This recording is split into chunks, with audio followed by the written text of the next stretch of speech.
Welcome to the CheddarVerse, episode 2. I'm Chris, Cheddar Comics, here with Mrs. Cheddar Comics. What's going on, guys? We have a great show ahead of us. We are going to be talking about some of our Comic-Con experience, our disappointments with our C2E2 tickets coming up. Leash. We are going to talk about Tales from the Sales, some inflated prices, and why I hate HipComics. Oh, God.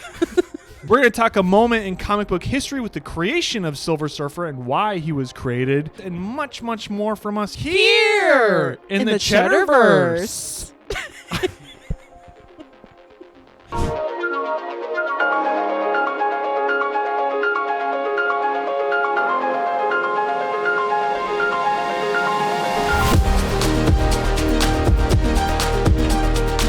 This is episode 2 of CheddarVerse, a Cheddar Comics podcast. Thank you for being here. I'm Chris from Cheddar Comics. I'm here with my best friend, my beautiful bride, Mrs. Cheddar Comics. What's going on, guys? Thank you for... Sorry. What part of that is funny? I know. It's just how you said it, I guess. Thank you for being here, and thank you to everyone who watched or listened to episode 1. Oh my gosh, yes. We had so many wonderful messages and comments and friends of ours telling us things that they liked and segments and... That it was good, and you hung out for that whole time. Hey! That's pretty awesome. People are here. Yeah. All right. Okay. Very cool. We are very appreciative. Our nerves are, I'd say, not a 10, but maybe a 9. We're at a 9. I think people's comments and warm Yes. messages brought it from a 10 to a 9. Yeah. And maybe each week we can try to get down by 1 notch. Or half. Or half. Yeah, cut it in half a little bit. Let's wait a little bit. I'm doing baby steps. Yeah, exactly. If you missed episode 1 and for some reason you skipped it and maybe you stumbled on this one, we are Cheddar Comics. We buy and sell comics for a living. This is how we provide for our family, and this is how we make a living. So buy comic collections, sell to our friends and fellow collectors. We are also comic book lovers, movie lovers, and we decided that we should be signing up for a weekly podcast. Apparently, this is a good idea. This is good. Yeah. I always say to myself, I really need more work to do. Always. You're always saying that. It's like, God. I'm tired Okay. of these 12-hour days. Okay. Being an entrepreneur. We'll add this other massive project. Yeah. But I'm excited because, you know, over the years I've always wanted to. I've started and stopped, you know, making YouTube videos or trying other things, and I could never really find my rudder, my motor, and this was kind of the perfect reason for me to put a camera in front of you and start monetizing our relationship. Yeah. Great. And people in our Thursday, we have a weekly Thursday live sale on Instagram, and we have friends in there who are like, "You guys, I want to see more. I want to be with you guys longer." So Yeah, absolutely. They're always asking questions, and Yeah. this is a great way for us. Who is she? Is she real? Is she there? Yes. I'm not Aaron Rodgers. I'm not married to some chatbot. That's the rumor. No one's ever seen his wife. Oh my God. We can't get into that because My wife is real and she's here. I'm real. Not AI. No.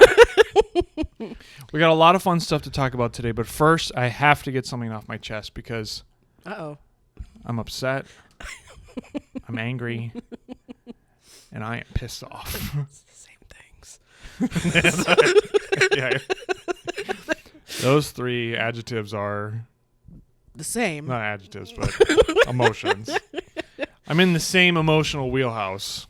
Why is it about C2E2? Well, yeah. So I had a friend, Scott, come here on Saturday, and Yes. he was in the Cheddar warehouse, and he bought some boxes off of us, which was great. Great to hang out with him and Yeah. chit chat Such a and sweet shoot the guy. shit, and Yeah, he's a sweetheart.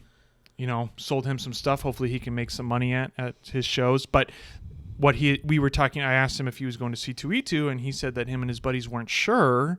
Because we're in Madison, if you don't know, we're in Madison, so we're about 2.5 hours, two and a half hours to Chicago. So for us in Madison, our major Comic-Con is either C2E2 in downtown Chicago or Wizard World, which is now Fan Expo, which is just outside in the suburbs in Rosemont.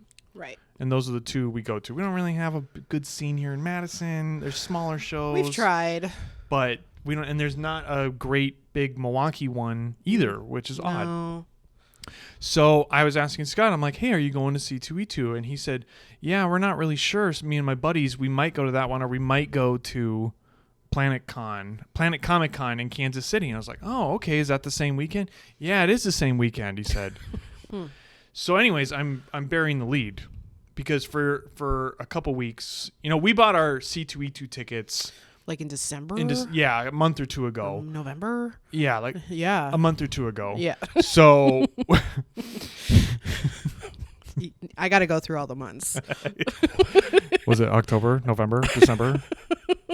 It was before the new year. Okay. And because we had such a good time last year. Last year it was you and me. We went to C2E2. You met a lot of the Lord of the Rings guys because you're a big Lord of the Rings freak. Yes, very much. And I met tons of great comic creators because their Artist Alley section was intense. It really was. It was a deep bench of creators. Yeah. Chris Claremont, Eric Larson, Art Adams. That's right. You met Jenny Frizen. Yeah, that's right. We met. There's Maria Wolf. Maria Wolf, yes. So many great. I met Mark Brooks. Mm-hmm. I'm missing someone. John Tyler Christopher. It just went on and on. It was great. So we had such a good time. We're like, next year, we're going to go no matter what. Let's get tickets early. As of this recording, C2E2 is like at the end of next month. Yeah. So they got about 6 to 8 weeks, 7 weeks left. They have a total of 8 celebrity guests, which is like Steve from Blue's Clues. Wow. Michael Chiklis. Okay. And I don't know how to say his last name. Ian Grufford, who was Reed Richards in the first 2 Fantastic Four movies. And I don't remember who else. And then the Artist Alley for the comic creators, which is why I like to go. Yeah. I don't really go for the celebrities unless I get lucky and Sam Raimi's going to be there or something. I wish. Yeah, that'd be cool, hey? Oh, my God. But, so the Artist Alley this year, they've barely added anybody, and I kept waiting, it's going to pick up, and now it's like a month and a half out, and they added Art Adams, which I was That's right. excited about. That's wonderful. Because I know you love him. Yeah, he's great. Yeah. The day after this recording, Art Adams canceled at C2E2. And then that's it. And I kept wondering, what is going on? What is the reason for this? And then with Scott's piece, now we know 4 major cons on the same weekend. I'm sorry. Did you say what's the one in California? WonderCon. WonderCon. WonderCon is also happening that weekend. WonderCon's in Anaheim, put on, I think, by the same people that do San Diego Comic-Con. Oh, good. So if you're, McFarlane or Jim Lee or somebody, you're going to that one. You can go to one unless you split up, you go to one show for Friday and one to Saturday. So we're kind of left with, and then we went down the rabbit hole, and then we were like, who's at Planet Comic Con, That's the one in Kansas, right? Yeah, that one was super cool. Fuck, is it cool? It was like Carl Urban and Scotty Young, and you had Bruce Dickinson from Iron Maiden. Oh, God. Yeah. Elijah Wood, and there was other comic creators, I can't remember them all. And I was like, God, and then we just got jealous and envious of that show because it's the same weekend, and we don't understand how anyone... Who had it first and who copied that weekend and who's planning. Why are you all planning that same weekend? Yeah, at all 52 weekends, Let's do it all on that What if we all get on one weekend? What? So we split everybody into 4s. You know what I mean? Stupid. So that's a big bummer. Everybody else that we want to meet are at these other ones. We're at all the other shows. They're not at the one we're going to. The one that's nearest to us, the one we've been to almost every year. Yeah. They're not coming. Nice. And there's nothing you can do either. No, we tried. We tried. Yeah. We looked. I was like, did I buy that cancellation insurance on that hotel room? I did not. No. How far is it to Kansas City? 7 hours. No. Well, because we're bringing our kid. 5-year-old. Yes. You know, so we're considering that because we took her to Fan Expo last year. Yes. And she is just the right age where she believes that she is meeting the real Deadpool. Yes. You know, Deadpool is real and I met him, and she still talks about it to this day. Yes. Because I have a picture with her and Deadpool, and she was wearing a hat. And, hey, can we get a picture of Deadpool? Yeah, absolutely. You know, she gets down there. He takes off her hat and puts it on him, and she's like, oh, my God. We have a picture, of her and Deadpool, and it's in her room where she gets to look at it every day of her and Deadpool together. She just loves it. Hey, do you remember meeting Deadpool? Yeah, he took my hat.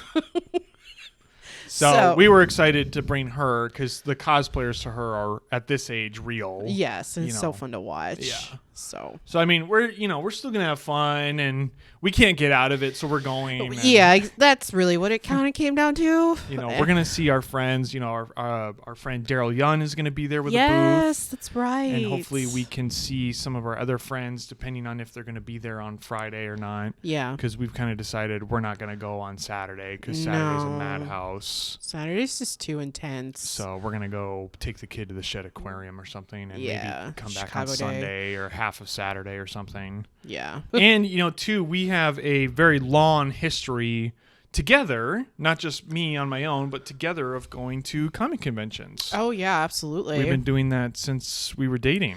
Yes. In college. You know, do you remember our first one we went together? It was Wizard World. At that time, yeah, it was still Wizard World. Yeah. And I had never been to a con. This was my first time. Yeah. So, but really the only thing I can remember is, I mean, it's not like how it was now. It was mostly a lot of space and then a lot of bookshelves. And that was kind of it. A lot of space and a lot of bookshelves? What do you mean? Yeah. Like there wasn't like a lot to do besides coming and looking at books. Like shopping. Yes. Yes. There weren't like events or like a lot of people to meet. Maybe there were like a few. It was definitely more like that's the celebrity, and then the other fandoms weren't involved. No, they were not involved at all. Yeah. So we weren't kicking up anime and gaming, and there wasn't a tattoo area. Definitely not. The celebrity section was pretty small. It'd be like a single wall. Yep. I remember there being a lot more comic book sellers. Yeah, a lot more comic vendors. A lot more like glass. Yeah. I remember a lot more porn and like porn DVDs. Oh, yeah, that's right. The whole booths of that. Yeah. You never see that anymore. No, not at all. There are just a lot of bootlegs too. They're not even porn, but just like bootleg, Bootlegs. and they'd have the Doctor Strange 70s show on DVD, and you're like, oh my God, you can't find this anywhere. Japanese Spider-Man show. Yeah, exactly. Like there was a lot of bootleggers. Weird stuff. So yeah, it's totally not like that anymore. No. Now it's all cleaned up. Yeah. Family friendly for your family. Yeah, I guess so. But yeah, I remember that one in particular because it was Wizard World, and I loved Wizard World. Yeah, so did I. Because it was still comic oriented. And one of my biggest regrets from that first show that we went to was Adam West and Burt Ward were there. Oh, yeah. But we were so, you're in college, so it's like I was so poor. I mean, we could afford the ticket. We could get the ticket, and I remember buying like a $25 book and being like, cool, wow. We found a She-Hulk 1 there. Yeah. Remember that on the shelf? That's I bought right. you that? Yeah, She-Hulk we still have 1? it. Yep. Yep. And that was like, whoa, we got one book. Yeah. And, and then, years later, Adam West passed away, and he's one of my favorite Batmans. And, but it was like, it was too much. I couldn't afford it. It was a couple $100. Yeah. But they did have the Batmobile there. They did. I remember seeing that. That was pretty cool. And you kind of walk by and you try to look through the curtain and see them, and, But we went to Wizard Worlds, and then when we lived in LA, we actually went to Stanley's Kamikaze. Yes. And that was the first year of Stanley's Kamikaze. Yeah, that was pretty cool. That was cool downtown. Because it was downtown, and he was there, of course. Yeah. Did we see him? I remember he would like walk the floor. Okay. But not like walk the floor like he could do it. He had been around so many years. He would zip through the floor with a bunch of guys around. Remember him. all the security guards? And he was so fast. He was He was faster than him. Yeah. We were like in our 20s. I was there he is. you know, because he can't stop because people are going to ask him who would win in a fight between Hulk and Wolverine. You know, just cruising. But that was cool. And then we went, and then, you know, we've been going to, like I said, because we're in Madison, so we've been here for about 10 years. Yep. So we haven't been going every year.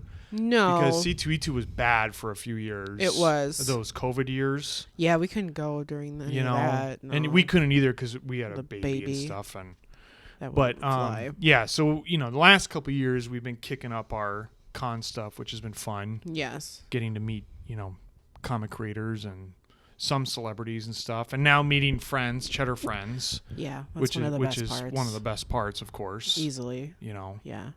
Any of the Midwestern friends that come along, it's so nice to meet them in person. So hopefully, to rein it back in a little bit, in the next month and a half, we will get some good people for C2E2. I hope so. And if not, it's fine. fine, it's fine. We'll just maybe not buy our tickets so early. Yeah, next year. I guess so. You know, or go to a different one. yeah, go somewhere else. Kansas City. Yeah. This is Tales from the Sales. So for this week's Tales from the Sales, I wanted to talk about something that is a problem, Oh God, and it's an issue. big issue. And I want to say something, and I want to get it off my chest. And I think I can. Can't I? Absolutely, you can. Say it. I hate HipComics. I loathe HipComics. And I despise the website HipComics. Whoa. There has been nothing that has ruined more deals for me than that website. And it's not just them. It's them. It's sometimes it's Go Collect. Sometimes it's CLZ. I don't know which ones it is. But these sites overinflate cheap comics to a point that it ruins the deal, because they could have $1,000 books, right? Mm-hmm. And that site is telling them that some of those, or all of them, are worth $2, $3, $5. So you do the math, you know, right. and to them, it's not their fault. It's the website's fault, you know, that their stuff is worth $2,000, $3,000, or $5,000. And I look at it, I'm like, I would never get that in a million years. Where did you come up with that? Oh, well, I put them all into HipComics. It's usually what it is. Every time. And then, yeah. And then the deal falls through because Right. they think I'm lowballing them. Right. And Not I being don't- honest. No, and I Yeah. don't blame them. I'm the comic book reseller. I mean, that's the business. So, of course, you're kind of always trying to not get fucked by the guy buying from you, and you put them in that website to protect yourself. But they also, you know, maybe you could have gotten a couple hundred, and instead you got 0. You know what I mean?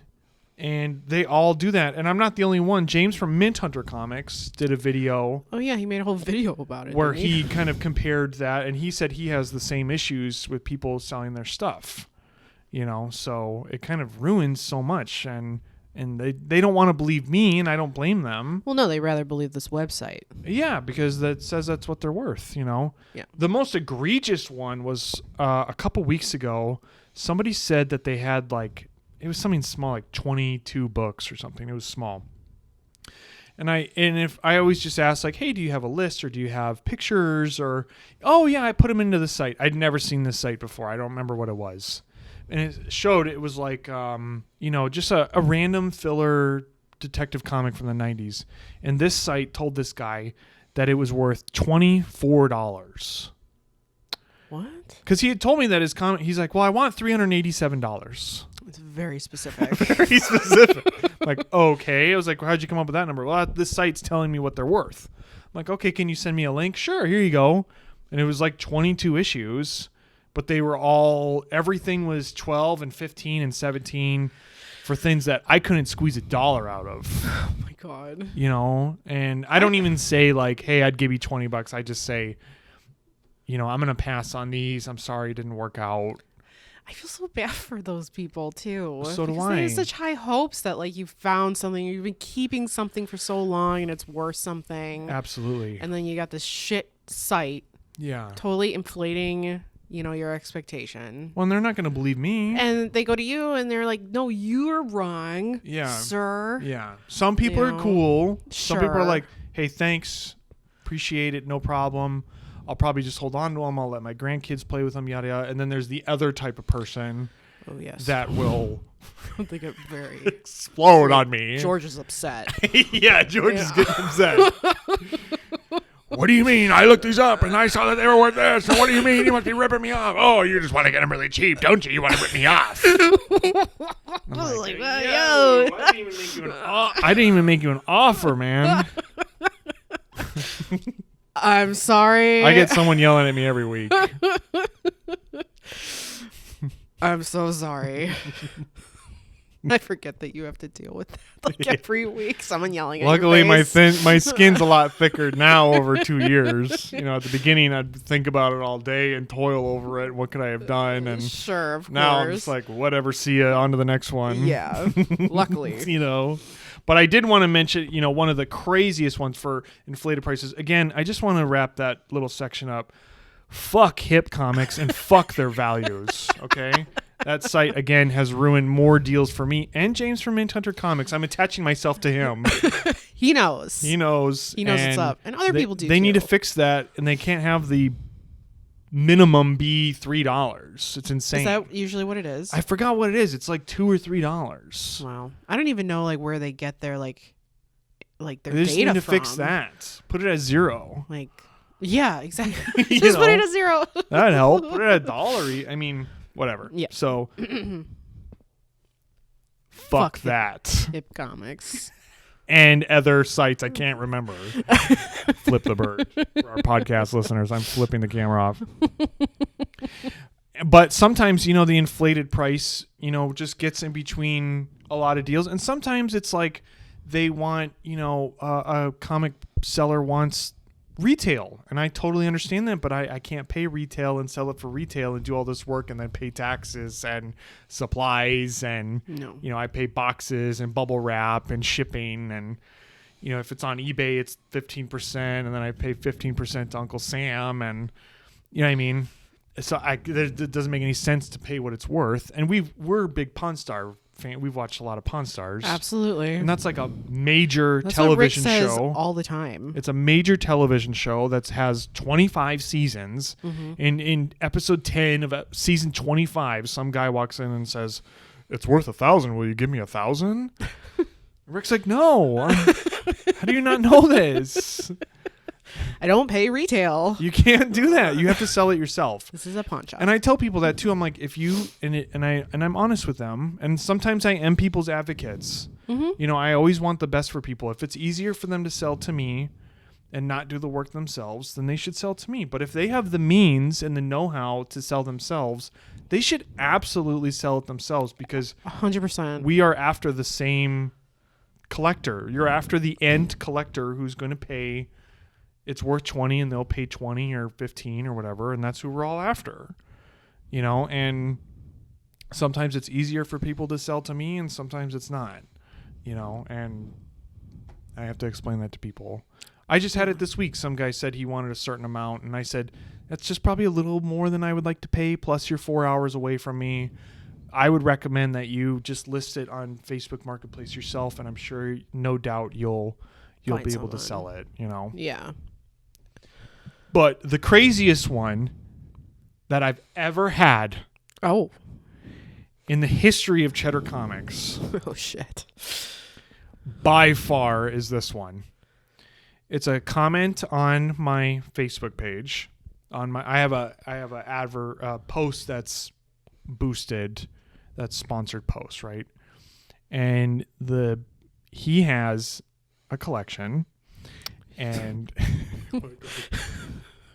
Really?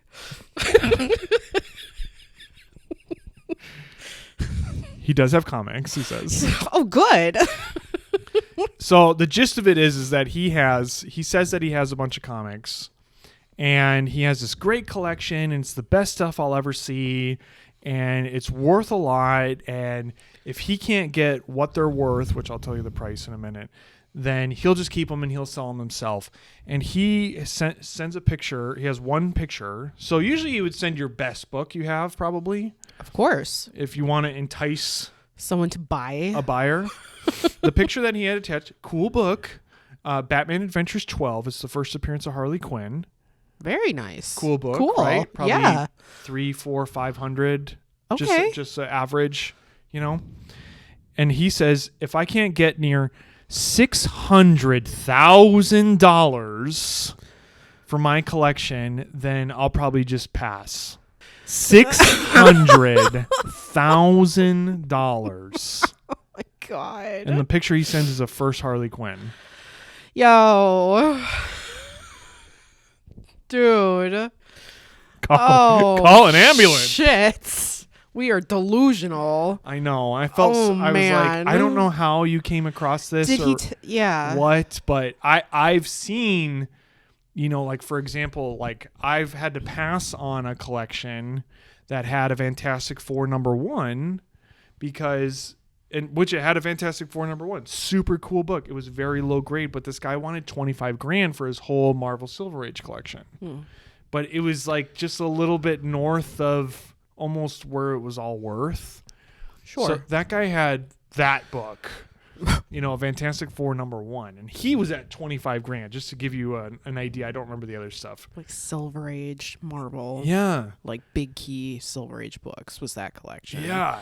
So this is all the same story of inflated price. I mean, I've never heard a number like that. I've heard 60,000.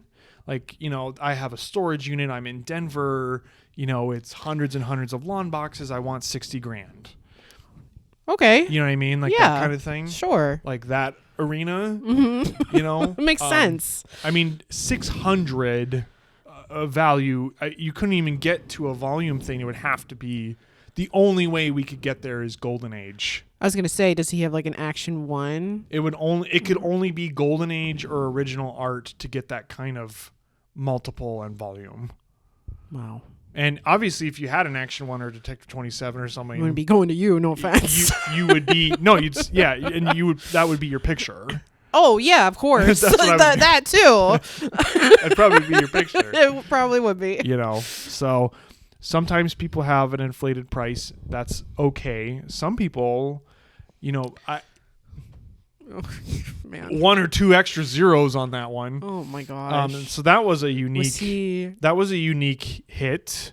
I passed on the opportunity. Okay. And I hope he's able to find the right buyer. Yes, of course. Good luck to you. Good luck to you, sir. It will not be me. No. So sometimes they get inflated prices, and that's okay, and you just deal with it. And sometimes people are cool, and I'll just push back just a little bit and be like, hey, you know, how did you come up with that, or where did you get these values? Because sometimes people will look up the values, but not the grade. Well, the price is correlated to the grade. Always. You know what I mean? So, I saw Iron Man 1s go for $5,000. It's like, yeah, those are mints Iron Man 1s. Yours, from your picture that you're sending me up in Green Bay, you know, this looks like a good. So, you know, we're probably going to be far off on expectations. And when the valley, the gully is that far, it usually doesn't work out because they have a number in there. You know what I mean? They've built it up where they're not going to get down. They're not going to come way down usually. You know what I mean? That. They've told themselves it's worth $10,000. You know, I'm looking at it. I'm like, I'm gonna get 2, so I can't pay 2. You know what I mean? And you're at 10, so let's just. Well, we're just gonna stop right there. You know, let's just save each other some time. I got enough to do. You know, and that's okay. And other people, you know, you tell them that, and then I explain to them like price is correlated to grade. Yeah, they're really cool and about it. Oh, that makes sense. Actually, what do you think these are? I'm like, these are kind of in the middle, or these are kind of on the lower end, so that's going to kind of hurt the value. Mm-hmm. You know, what even I could get it after all of my work. You know, so and then okay, yeah, that makes sense. You know, they're like, cordial about it. And I'm always straight with people because I don't want the bad karma. No. You know, and I want people to feel good because I don't want anyone to feel ripped off or, you know, and I want them to get, sometimes I am the best option, you know, because if it's going to be, I'm better than Half Price or the comic book stores, but I'm not going to be as good as selling yourself, you know, but a lot of people just don't want to deal with it, or the volume is just too much. Yeah, and it's just not possible. Yeah. You know, some of them are old and I have 10 boxes and, you know, I need them out and I need the money and, you know. And they're always very appreciative. Yes, very. So that's our Tales from the Sales. Inflated prices. This is a moment in comic history. Today's A Moment in Comic Book History is about one of my favorite characters. Silver Surfer. Points at shirt. Puffs out shirt. There he is. There he is. Nice and sparkly. So I was trying to look up something about the Silver Surfer for something else, and I bumped into this little factoid about his creation and Lee and Kirby's collaboration. Are you ready to hear some Silver Surfer history? Yes. Wow. Yes, please. I don't know anything Okay. except that he hangs out with Galactus. And Hangs out. Yeah, they're down at the coffee shop. with the hungry man. They're down in the pub. Yes, as our 5-year-old calls him, the hungry man. And this, by the way, I'm holding up my Fantastic Four number 49 that Mrs. Cheddar bought for me many, many years ago. That's right, and I did. I still have it, and I love it. It's one of the best covers. Anyways, we're burying the lead here. The Silver Surfer, one of Marvel's most iconic poetic characters, exists because Jack Kirby was sick of drawing spaceships. Back in 1966, Stan Lee and Jack Kirby are creating the biggest cosmic threat Marvel had ever seen, Galactus, in Fantastic Four 48. This is the one they were working on, right? But Kirby realizes Galactus can't just show up. He has to travel through space, or that someone needs to announce him coming, a herald he needs. Oh. So Kirby turns in his Fantastic Four pages for Fantastic Four 48 to Stan Lee, and Stan Lee sees something that was never discussed between them. A brand new character, a silver man, flying on a surfboard through space. That's fucking crazy shit, man.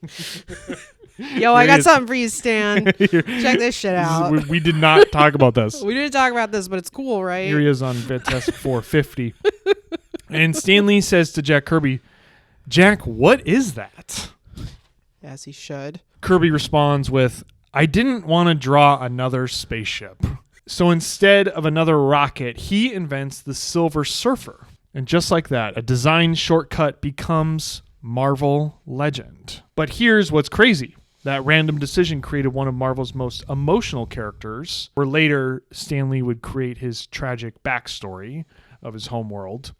He became an outsider, a cosmic poet, and for some people, on the maybe top 10 characters in Marvel history. And that is because Jack Kirby did not want to draw another spaceship. And that's today's moment in comic book history about the creation of one of my favorite characters, the Silver Surfer. That's very cool.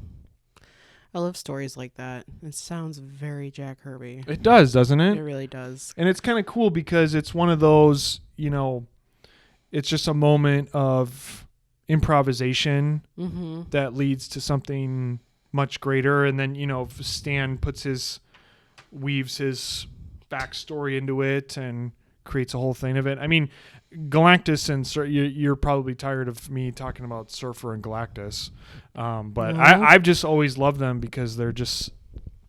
It is Galactus is just a completely. I don't know. Did Kirby come out with Galactus? So from what it sounds like, that's a good question. From what it sounds like is that they were getting, because they worked on Fantastic Four together, but it's the Marvel method. So do you know, have I talked I to don't you know about what that? that So is. the Marvel method is that, like what you would normally think, like we know movies, right? Mm-hmm. So you'd write a script, like you'd be the screenwriter. Mm-hmm. You would give it to me, the director. I would take it and I would, give it to this guy, and we would work off of that. The way that the Marvel method worked, because Stan Lee was essentially running the whole office on his own, he would bring Jack in or Steve Ditko in or whoever, and they would just kind of pitch the story and be like, okay, and Submariner's gonna come in and he's gonna grab the princess and they're gonna go to the underworld, but that's where the bad guy is. And he would kind of give them the story beats. Okay. So he would give Kirby the story beats of what 48 would be. Kirby would go and have a pretty free reign of what those panels and pages were going to be. And then he would turn in his pages without a script. And then Stan would take the pages and he would fill in the word bubbles and he would write that in. So that's where this, there's a lot of who created, that's why a lot of who created what is so blurry lines. Blurry, because that's where Ditko got upset. Or let's leave it on Kirby because we're talking about Stan and Kirby. Yeah. That's where Kirby would get upset, where he's like, I did a lot more when I was drawing these pages than you did when you gave me the story beats. And, Stan's point is but I came up with the idea and I came up with it, which is why you were even drawing it in the first place. So that Marvel method kind of created a lot of inner turmoil. Fogginess with Yeah. who really created what. And that was really a lot of the rift. That was always the rift between Lee and Kirby, and why Kirby would later leave. And the same with Ditko. Ditko felt the same way with Stan, with Spider-Man, that Stan was taking up too much credit and not giving enough to Ditko. And, so with this, from what I could read, because there's different stories, is that they came up with, or they were prepared to do the Galactus trilogy. All right. And that Galactus was coming and he was this cosmic threat and all of that. But supposedly, allegedly, Silver Surfer is completely Kirby's creation and added in, without Stan even knowing until he saw the pages. Thoughts on the Marvel method? No, because people will get upset. People have already been upset for 60 years. Everyone's talked about that for a long time. I just think Stanley took way too much credit for a lot of other creators and just wasn't very good at shining their light as much as he was always about his. Yeah, sure. And as a creative person myself, I just don't appreciate that very much. Sure, and I'm not downing Stanley. No. Obviously, I know he's great. Just to give a counterpoint to that, I've gone into the message boards and I've read the books and I've researched it myself, and because I've wanted to find the answer too, is that they're both.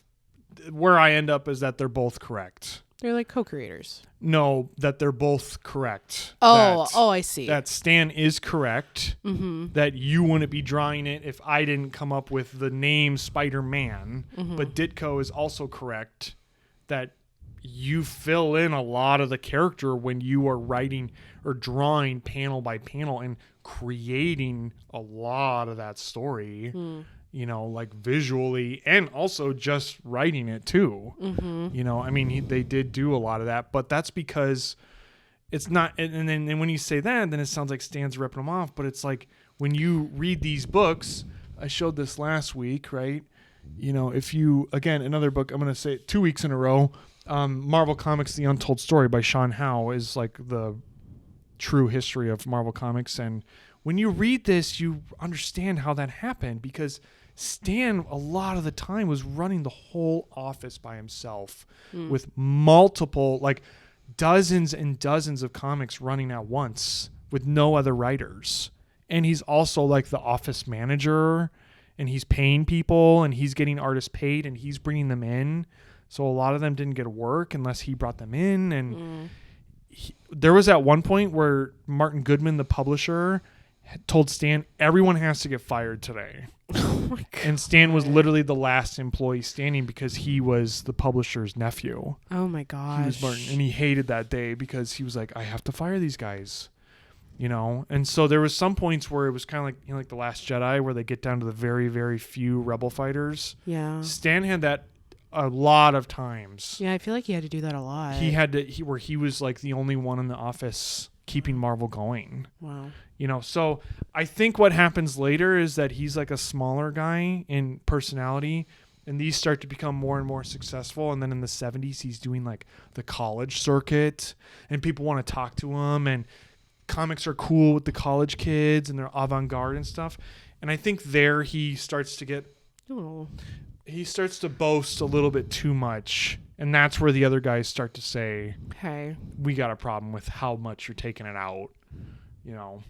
Absolutely. I mean, so absolutely. That's where I kind of end up on Lee Kirby. Okay, well that makes more sense to me then. You know. I didn't know a lot of that background, but it makes sense about like the 70s coming in, and comics were cool. And, yeah, you know, I mean, he's on the sure. circuit, and yeah, you know, and then like Ditko can't get work, and Stan's out there saying, he would say in the 70s, like, I created Spider-Man. Wow. You know what I mean? Like, just fully take the credit. By the end of his life and his, you know, later, he, in the 90s or maybe earlier, he learned to say Ditko is the co-creator of Spider-Man. You know, Kirby co-created this character. But I think he had to kind of get there by the end. Sure. You know, because he still held on to, well, I came up with the idea. Right. You know. So he felt, no, I'm the one. Yeah. In charge here. And yeah, you could go into, I would love to go into just Lee, Kirby. We could spend hours just talking about them, because to me, they're the Lennon and McCartney of comics. It's the greatest collaboration between I don't even anyone know in how comics. many characters they've co-created, to be honest. All the good ones, you know. Pretty much, you know. Oh boy. And they have Well, a we'll be here a storied while. history, and yeah. So that's today's A Moment in Comic History. This is Hot Takes on Film and TV News. In today's Hot Takes with Mrs. Cheddar, where I bring Mrs. Cheddar news I have collected over the week, news or rumors or unverified things that I didn't bother checking with anyone to see if it's real or not. And I'm just not doing my journalistic integrity and just bringing them here to you and everyone else. Well, that's fine. I'm down. I'm totally down. I have checked no sources, and I have not verified a single thing. All right. All right, here we go. So the news of the week. No, it's a little quieter. Sadly, today I'm trying to get like some DC and some Marvel with Feige and Gunn on each side. It was a little quieter on the DC side, so it's a heavy Marvel day today. That's all right. Yeah. So first up is they dropped the new trailer for what? Daredevil season 2. Oh, You yeah. watched, you saw that already. Oh yeah, I did. What'd you think of that? Jessica Jones is in it, and that's it. All right, moving on. I didn't really think that much. I mean, I Yeah. didn't like really much of the first It was like I started to, and then there was that bank episode, and I was like, I'm fuck done. this. I'm done with this shit. sucks. This shit sucks. Because I thought like Well, they like, shot the whole season, and then they cut it down. that's what they it was. Rewrote it. Yeah, they didn't. Whatever. It's fine. So I expect the same thing for this season. Yeah. So that's why I'm just kind of like, I don't give a fuck. Yeah, I mean, and you love Jessica Jones I like the comic book character, and the show. and I like the season 1 Yeah, of Jessica Jones. was that the one with Purple Man? Yes. That was great. And after that that, was cool. I don't remember the second no, one. I don't like it. So they made a big deal of her coming back. Yeah. Charlie Cox is great. He's a great Matt wonderful. Murdock. Yeah, absolutely. So that's it for us. Okay. Kingpin's in it. Yeah, that's it for us. Thank you. Got nothing else to say. Okay, so the cool thing, so Doomsday, at the time of this recording, Avengers Doomsday is coming out at the end of the year in December. Mm-hmm. So they put out those 4 trailers, and that's pretty much it. We haven't seen official looks of those characters besides the 4 trailers. But I'm going to share it on the screen if you're listening to the podcast. Sorry. This is the leaked image from it's like merch or a comic cover. It's kind of hard to make out. Yeah. Right? But it shows like little pieces of each character. So you get kind of confirmed like who's going to be in there and how they look. Okay. Right? So you can see, Doom's got his classic look here. You can see there's the Fantastic Four have their look. You can see Loki, and there's Shuri and Winter Soldier and stuff. And then you can see there's little Franklin. Oh, okay. I was wondering who that was. Yeah. I'm like, who's And then, this like, child? And then the Thunderbolts, so you see some of them with Sentry and stuff. And then you got the X-Men. Yes. You can see Gambit's got his classic look, and so does Nightcrawler and Mystique. And then Magneto with his red outfit, his helmet, and his long hair. So they got kind of, and then obviously we've seen James Marsden's Cyclops, and that's kind of a confirmed look. And I like in this picture Professor X. He looks like Dr. Evil. Yeah, he does, hey? Just in this image. Yeah. And then Beast's got his like actual like Beast look, so it's sick. Not a little different than the Kelsey Grammer.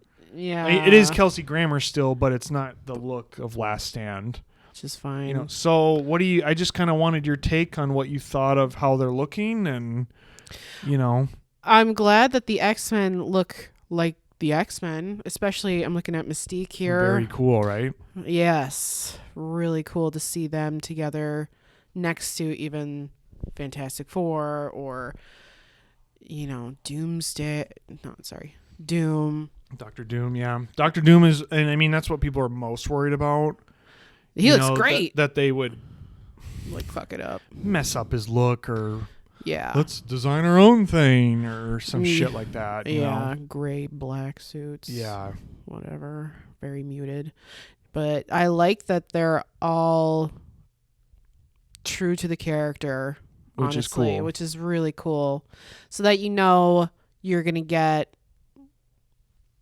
like all the passion, and it's gonna be seen on the screen, which is exciting. It is exciting.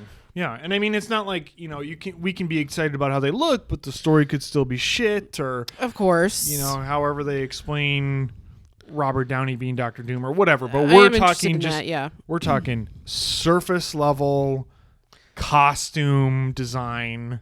It looks based off small little caricatures. Yes. Yes. And we are judging that. Right? I'm mostly just excited to see the X-Men, of course. Well, and to be fair to you, it's not just like, you like the X-Men because of me. No. You genuinely love the first X-Men movie from 2002. I do. And you saw it. I saw it 4 times. Four times in the movie theater. More than I saw it. Yes. I think that's because it was... I love it so much. It was my first real introduction to superheroes. And at the time, I had no idea that they were a comic book. Very cool. So... Look at you now. Now, yes, look at my life. I had no idea, but I was so enthralled by that film and what powers they had and the dynamic and the character development and it's just a great film.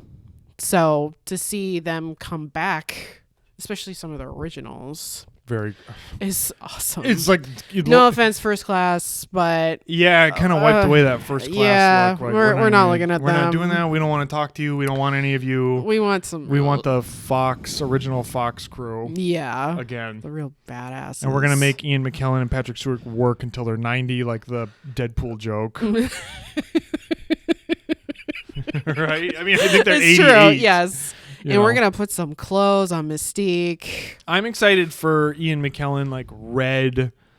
I mean, because I agree. And it's interesting that you and I are fixating on the X-Men because out of those 4 trailers, the one trailer that people were like raging hard on for was the X-Men trailer. Yeah. Out of the 4. Yeah. Did you see a lot of people talking about the Shuri M'Baku Thing trailer? No, not at all. It was all the X-Men. Yes. So for us too, we're kind of fixated on that too. The Thor one was cool. Yeah, I like the Thor one. And then the Steve Rogers one was I did just not made care. everyone angry. Yeah, everyone was very angry. What the fuck is this? What is this? What do you mean? We said This goodbye. is lame. We said goodbye to him. I said I wanted him back, but now yeah, it's he's lame. not in this. No. Why isn't he in this little picture? You know what? I never thought of that. Maybe he's not a big part of it. Well, good. You know what I mean? Frankly. Well, that's a good thing you noticed. I didn't even think of that. Great. So that's that one. Next one, last little piece. This is full-blown rumor. Okay. Just a naked rumor From wherever. Okay. You know. You just who saw knows? it somewhere. I just saw on it, the took street. it. Yeah. And you were like, I'm taking that. I didn't do a lick of journalistic integrity. It sounds cool, so we're going to talk cool. about Let's it. talk about yeah, it. it must Okay. be cool. So people are already talking about, Doomsday, Secret Wars, and then Secret Wars is going to be a soft reboot of the MCU. Okay. Whatever. We're going to get rid of some things, keep other things. They're just falling into all the same traps that comic books fall into. This is what Crisis on Infinite Earths. We're going to mess up the universe and we got to clean it up and we got to, all the same shit. All right. Fine. They had their golden age of cinema. Hopefully they'll have a silver age. We're not there yet, but well, we'll see. it ain't these last 6 years, I tell you that. So people are already looking to what's after the multiverse because Secret Wars will end the multiverse saga. Oh, sure. And then the saga that will be after that is allegedly Is it Blade? no for the overall saga. Oh. You know what I mean? So you had Got Infinity it. Stone, the Infinity Saga. Yeah. And then we've been in the multiverse saga, which has been shit. The next saga allegedly is the mutant saga. What's that? The X-Men. Just the X-Men? Well, I don't know. Oh. That's confusing about that. I feel like there's more. You hear mutant and you don't know who. Well, no, I mean okay, the X-Men, but is that like a storyline? Like you said, like the Infinity Stone saga, the multiverse saga. Those are stories. What's the mutant one? What's the big mutant one? I don't know. Oh. I don't work at Marvel Studios. Think I got a side gig? I don't know. Working in Feige's office? Checking out the whiteboards in conference room B? I wish. That sounds sweet. I have no idea. Okay, what it's I just told you is mutants. what I know, which is, and what I know is a rumor I heard online. Oh, right. So I mean, to be honest. now you're telling me what's the writing. I mean, I would think that rumor would be true. Well, and it's so rich too that there's so They many haven't different. touched any of that. The X-Men universe is so rich and so dense that you could pick whatever you. It's not like like you couldn't say that about even Captain America. Like, oh, he has so many rich stories he could hold. There's a whole saga to tell. Whatever the mutant one is, they could do that. So, anyways.